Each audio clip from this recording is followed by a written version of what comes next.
మహబూబ్ నగర్ జిల్లా జడ్చర్లలో అమానవీయ ఘటన జరిగింది. గుర్తు తెలియని వ్యక్తులు చెట్ల పొదల్లో ఆడ శిశువు మృతదేహాన్ని పడేశారు. హౌసింగ్ బోర్డు కాలనీలో క్రికెట్ ఆడుతున్న చిన్నారులు చెట్ల పొదల్లో పడిన బాల్ కోసం వెళ్లగా అక్కడ చిన్నారి మృతదేహం కనబడింది. మృతదేహం గురించి స్థానికులు పోలీసులకు సమాచారం ఇచ్చారు. చిన్నారి కాళ్లు చేతులను కుక్కలు పీక్కుతున్నాయని తెలిపారు.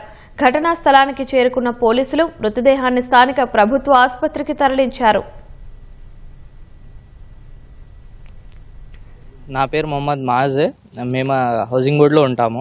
ఈరోజు పొద్దుగాల మన రోడ్ నెంబర్ 3 లోపల ఇంటి మీద పిల్లలు క్రికెట్ ఆడుతుండగా క్రికెట్ బాల్ అనేది మన సందులో పడి పిల్లలు బాల్ వెతకడానికి వెళ్ళినప్పుడు చిన్న పిల్ల చనిపోయి దొరకడం జరిగింది.